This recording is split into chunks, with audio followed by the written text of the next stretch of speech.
मेरे ख्याल में हमारे माशरे में ना बड़ी मिसकॉन्सेप्शंस हैं इस चीज़ को लेके, जिन्नात जादू को लेके। एक तबका वो है जो कहता है कि हर एक पे जादू हो गया, हर चीज़ को वो जादू जिन असेब से एसोसिएट कर देते हैं। बंदिश, हर मामले पे कहते हैं बंदिश हो गई, और फिर दर दर की ठोकरें खाते हैं, जाते हैं लोगों के पास, इलाज कराते हैं वगैरह वगैरह। अच्छा, दूसरा वो तबका उस्मान भाई शुरू हो रहा है जो मानता ही नहीं ये चीज़ें, जो कहते हैं कि जादू की कोई हकीकत नहीं है, जिन पोजेशन की कोई हकीकत नहीं है, और वो टोटली रद्द करने वाला जो है ना वो है। तो माशाल्लाह आपका 17 साल का एक्सपीरियंस है, 15-17 साल का। मैं तो आपको माशाल्लाह 2007 से जानता हूँ। तो आपने फेक केसेस भी डील किए हुए हैं जी, रियल केसेस भी डील किए हुए हैं माशाल्लाह। जिन्नात के हवाले से मैं आपसे पूछना चाहूँगा कि ये जिन्नात की जो दुनिया है, क्या इतना आसान है उनके लिए किसी के अंदर दाखिल हो जाना, किसी को पोजेस कर लेना? और ज़रा एक रियल और फेक केस का हमें थोड़ा सा कंपैरिजन, मवाजना इंशाल्लाह अपने एक्सपीरियंस के मुताबिक। अगर अपनी बात करूं, पेशेंट देखता हूं, अगर 100 पेशेंट मेरे पास आया तो मेरे तजर्बे के मुताबिक उसमें से 50% केस, 50 केस ऐसे होते हैं जो एंग्जाइटी और डिप्रेशन के होते हैं। वो बेचारे हेल्प के लिए आते हैं मुआलिज के पास। अच्छा, मुसलमान का भाई है, जी हाँ, एक दूसरे की हेल्प करते हैं। इस नज़रिए से मुसलमान के पास हेल्प के लिए आ सकता है। बिल्कुल ठीक। जब वो हेल्प के लिए आते हैं तो अफसोस होता है कि जब एक मुसलमान दूसरे बंदे को नेगेटिव गाइड करता है। वो है भाई डिप्रेशन और एंग्जाइटी का पेशेंट है, उसे आप पॉजिटिव काउंसलिंग करें, उसे खड़ा करें, घबराओ नहीं, धमकी दो, उसे पॉजिटिव करो। बल्कि पॉजिटिव करने के बजाय मजीद नेगेटिव कर दिया जाता है, डरा दिया जाता है। मसलन, ओहो आप तो लेट हो गए हैं, आप 1 साल और ना आते तो पता नहीं कौन सी बीमारियों में आपने मुब्तला हो जाना। वो कहता सर मेरे तो ये एलर्जी भी है। वो ये एलर्जी भी आपको जादू की वजह से ही है। अच्छा, मेरे सर के बाल बड़े गिरते हैं, ये भी जादू की वजह से ही। हर चीज़ में जादू, हर चीज़ में जादू, यानी मजीद डराया जा रहा है। अब वो जो होता है डिप्रेशन और एंग्जाइटी का पेशेंट होता है, ये आप सिंपल अल्फाज में कह लें कि उसको जब आप खौफजदा मजीद करते हैं, उसको एक जहर का इंजेक्शन लगा रहे होते हैं, जुल्म कर रहे होते हैं उसके साथ। अच्छा, अब ज़्यादातर ऐसे पेशेंट हैं, 50% जो हैं वो एंग्जाइटी और डिप्रेशन के होते हैं। उनको सिर्फ हौसला चाहिए होता है, आप थपकी दे दें, गाइड कर दें। इसकी वजह एंग्जाइटी डिप्रेशन की घरेलू मामला या कोई पर्सनैलिटी दब रही है, बात नहीं सुनी जा रही, जी बिल्कुल, वगैरह वगैरह। बिल्कुल। अच्छा, अब इस चीज़ से जब वो अब आते हैं नेक्स्ट 50 रह गए केस मेरे पास। 50 में से 45 केस ऐसे हैं जिन पर जो जादू खुद इलाज करने वालों ने किया होता है। अच्छा, अब जादू उन पे होता है बाकी 50 पे, ठीक है, लेकिन 45 केस ऐसे होते हैं जिन पर खुद इलाज करने वालों ने जादू किया होता है। वो कैसे? मसलन एक पेशेंट आया मेरे पास ट्रीटमेंट के लिए, ठीक है। मैंने कहा कि आपने ना ये वाले तवीज़ हैं, इसके ऊपर आपने जूते मारने हैं। अच्छा, अब उसके अंदर हामान, कारून, फ़िरौन, शद्दाद ऐसे नाम लिखते हैं, कुछ ऐसे साइन लिखते हैं जिससे शैतान चिढ़ जाते हैं।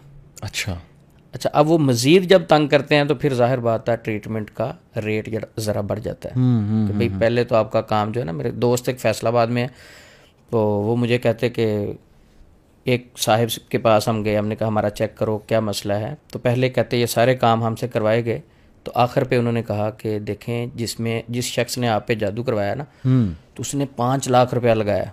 अच्छा, तो बड़ी कैलकुलेशन के बाद बताया कि 4 लाख रुपया लगेगा तो आपका ट्रीटमेंट हो जाएगा। हालांकि उस बंदे के साथ कोई मसला नहीं था। सही। तो इलाज करने वाले खुद जादू करते हैं। ये तवीज़ है, इस पे जूते मारें, ये चीज़ है, इसे रात को कब्रिस्तान में फेंकना है, ये चीज़ है, इसको आप इस तरह इस्तेमाल करेंगे। हर वो काम जो गैर शरई है वो मुआलिज पेशेंट से करवाता है। सही। तो 45 केस ऐसे हैं कि जिनके घर में जादू जिन्नात का मसला होता है, वो ट्रीटमेंट के लिए निकलते हैं। ट्रीटमेंट के नाम पर उनको मज़ीद नेगेटिव गाइड करके शैतान उनके ऊपर मज़ीद मुसल्लत हो जाता है। और ऐसे पेशेंट जो हैं वो बातें भी नेगेटिव पसंद करते हैं। उनको कह देना कि सर आपके साथ इतना मसला नहीं, आपने नमाज़ें पढ़नी हैं, अज़कार करने हैं, अल्लाह के करीब अपने आप को करें, गलतियों से दूर जाएं। तो कहते नहीं, वो कहते आप कोई फूंक मारे, हमारे अंदर से जिन निकल जाए, नमाज हमने नहीं पढ़नी, यानी मनवा के छोड़ना कि जादू है। जादू भी है मेरे अंदर, मनवाना भी ज़बरदस्ती है। सही सही। फूंक मार के जादू भी निकाल दे, नमाज भी हमने नहीं पढ़नी, अज़कार भी नहीं करने हमने। तो 45 पेशेंट ऐसे हैं जिनको सिर्फ मिस गाइड करके उन पर जादू खुद करवाया जाता है। एक बंदा फजर की नमाज नहीं पढ़ता, किसी बंदे को क्या ज़रूरत है उस पर जादू करवाने की? सुभान अल्लाह। नबी सल्लल्लाहु अलैहि वसल्लम ने फरमाया ना कि शैतान 3 गिरे लगा देता है उसकी बुद्धि पे। जी अगर वो फजर की नमाज नहीं पढ़ता, वजू नहीं करता, उठ के अल्लाह का जिक्र नहीं करता, उस पर किसी शख्स को जादू करवाने की क्या ज़रूरत है, वो खुद अपने ऊपर जादू कर रहा है। तो 45 केस ऐसे होते हैं जिन पर इंसान ने अपने ऊपर या खुद जादू किया होता है या मुआलिज ने किया होता है। जब 5 केसेस ऐसे हैं उसमें जो वाक़यातन हसद की बुनियाद पे जादू किया होता है, सही, उन पे जेन्युइन जादू किया गया होता है किसी हासद की तरफ से। ठीक है।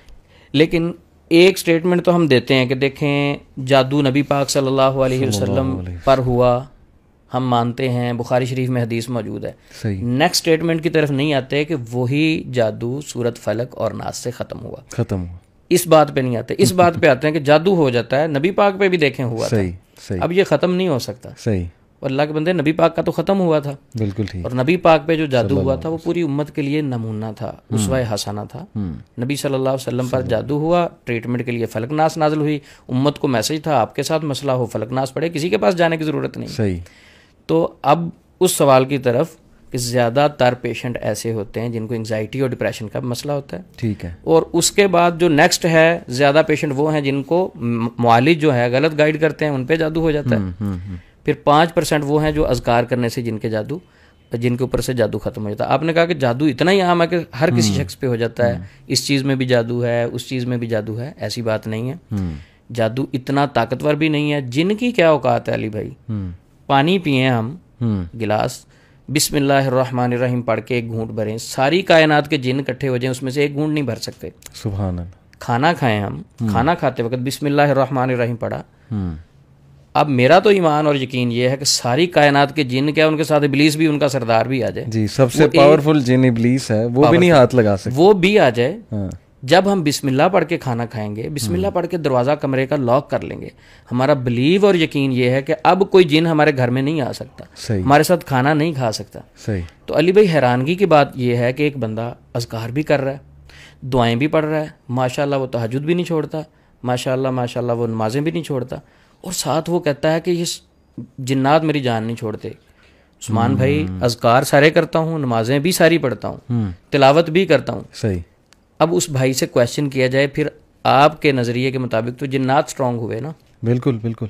जब मैं कुरान भी पढ़ रहा हूँ, सूरह अल बकरा की पढ़ने के बावजूद भी अगर है तो इसका मतलब जिन हावी हो गया, सूरह अल बकरा पे हावी। ये उस बंदे का बिलीव है, मेरा तो नहीं बिलीव। मैं कहता हूँ कि जिसने बिस्मिल्लाह पढ़ के खाना खाया, मेरा ये बिलीव है कि जिस बंदे ने अज़कार कर लिए, सारी कायनात के जिन इकट्ठे उसके बाल को भी नहीं हिला सकते। अगर जिन इतने स्ट्रॉन्ग हैं, सारे राकियों को उठा के ले जाएं सही, उठा के मुजफ्फराबाद वाली पहाड़ियों में जाके फेंकें जिन्नात।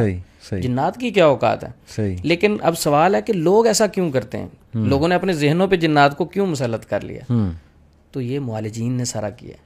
हर चीज़ में जब कहते हैं जादू है, जादू है, हर आपके पास जो पेशेंट आ रहा है, आपको कैंसर भी जादू की वजह से है, आपका पेट ख़राब हुआ ये भी जादू की वजह से है, और हर काम ही जादू पे डाल दिया। यानी फियर का एलिमेंट जो है उसकी वजह से मजीद फियरफुल किया, तो जो अपना शैतान है वो भी हावी हो जाता है, वो भी हावी हो जाता है। जाहिर है कि जब फियरफुल बंदा इतना ज़्यादा होता है।